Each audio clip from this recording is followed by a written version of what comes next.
Hello and welcome to The Frame, an initiative of Access Framingham. We start this week with the ongoing Community Preservation Act process in Framingham, as the City Council's Finance Subcommittee has unanimously recommended allocating a total of $3.5 million to 13 projects. Through the Community Preservation Act, property tax surcharges are matched by funding from the state level to benefit open spaces, housing initiatives, and historic sites in Framingham. During the subcommittee's meeting on Tuesday, April 14th, chair of the city's CPC, Tom Mahoney, said that there were plenty of difficult meetings to go through the numerous applications, as the group only had $3.8 million to distribute for the 2026 fiscal year. This is the first year that we really did not have the money necessary to fund all the applications that we had. Of the 13 projects that were recommended to receive funding, the preservation of Eastleigh Farms remains one that local leaders are focusing on. After owner Doug Steffen had initially requested $3 million to help prevent housing units from being developed at the property along Edmonds Road, the CPC eventually recommended allocating $500,000, while urging the Eastleigh team to explore state sources of funding. District 8 City Councilor John Stefanini requested some clarification on where Eastleigh currently stands in terms of additional sources of money prior to the full City Council's final vote. This obviously is not enough funding to accomplish the purpose, and so it'd be good to know, is this tethered to something that is proceeding, or is it tethered to something that isn't proceeding, which means the funds aren't being used for that purpose? As mentioned, the full slate of CPA projects in Framingham, including the money earmarked for Eastleigh, is subject to the final approval of the full legislative body. There will not be any city-sanctioned public watch parties for this summer's FIFA World Cup within Framingham, a decision that has polarized local officials. The month-long international soccer tournament will kick off on June 11th, with 7 games set to take place at Gillette Stadium in Foxborough. The state government was inviting cities and towns to apply to receive a portion of millions of dollars in grants to host celebrations for the games. Framingham has balked on the offer, however, a decision that District 3 City Councilor Mary Kate Feeney sees as a missed opportunity, given how nearby towns have planned watch parties of their own. Marlboro's doing a huge event, a fan fest that, the Metro West Boston Tourism is involved with, and the Metro West Chamber of Commerce. This is a huge ordeal, and I just thought that Framingham would absolutely naturally be part of those celebrations. Mayor Charlie Sositsky and Framingham police leaders have cited a number of factors behind the decision. Chief among them were safety concerns due to large crowds, as well as a lack of first responders on hand to watch over the watch parties due to other major events across the state this summer that will also require police presence. In a letter to the full City Council, the Framingham Police Superior Officers Association stated that any World Cup watch party would be a massive undertaking for local law enforcement, adding that the 2026 iteration of the tournament should be much different than the last time the U.S. hosted the World Cup back in 1994. The association's executive board wrote, quote, "The landscape of the world has drastically changed in the last 30 years, and even drawing comparisons to 1994 is unrealistic at this point. We are essentially in uncharted territory," end quote. While citing her appreciation for the local police department and recognizing the scope of the situation, Feeney still lamented that Framingham will not be able to take advantage of the tourney to help spur economic development and to foster connections among community members, adding that she wishes that Mayor Sositsky's administration had worked with local legislators to figure out a plan sooner. We need good news. We need something good to celebrate.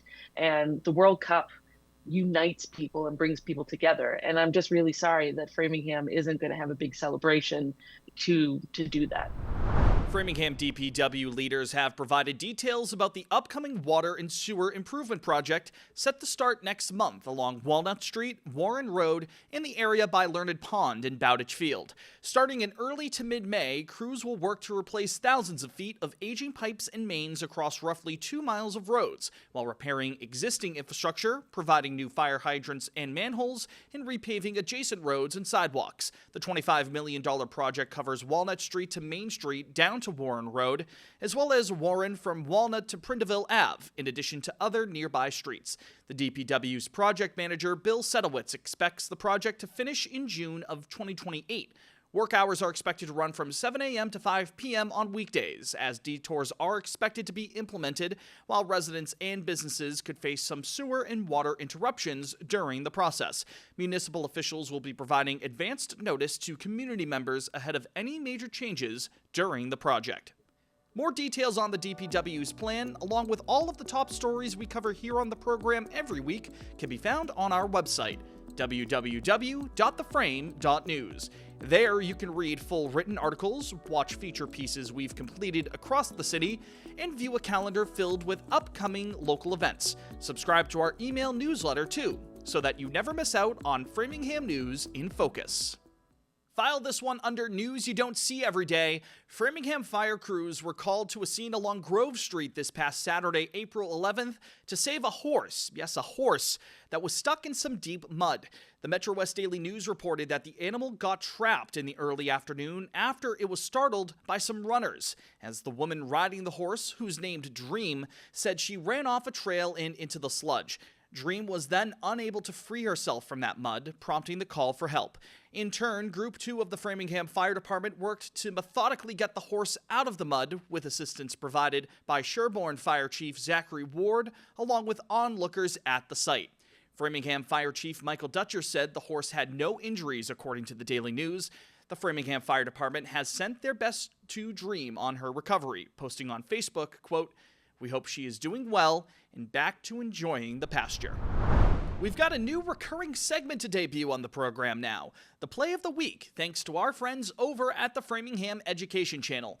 They were on hand at Fuller Middle School to cover the Framingham High boys lacrosse team as they took on Brookline this past Tuesday, April 14th. In the fourth quarter, Brookline's goalie tried sending the ball deep downfield to one of their teammates, but a heads-up play during Framingham's press led to a turnover, a goal, and a group celebration. Unfortunately, the Flyers lost in overtime by a final score of 9-8. Regardless, the Framingham Education Channel will continue to provide coverage of Framingham spring athletics in the coming weeks. The next broadcast will be held at 4:30 p.m. on Tuesday, April 28th, as Framingham High's boys volleyball team will take on Newton North at home. Make sure that you're tuned in for all of the action. FEC TV is Comcast Channel 8, Verizon Channel 41, and RCN Channel 15. The broadcast will also be uploaded to Access Framingham's YouTube page. And finally this week, a preview of our latest frame-by-frame segment, where we put a spotlight on competitive robotics and the achievements of a pair of local teams. Later this month, 2 teams from Framingham, the high school team, as well as the team representing Walsh Middle School, will be competing in the Robotics World Championship. We met the competitors and the coaches, as well as their robots, and learned about how they're getting ready for the international competition. My joke is that it was going to be a fun little after-school club, and we just, meet once a week, and we've run 8 competitions this season. We've gone to the World Championship at least 9 times, and it's been an amazing adventure for the kids.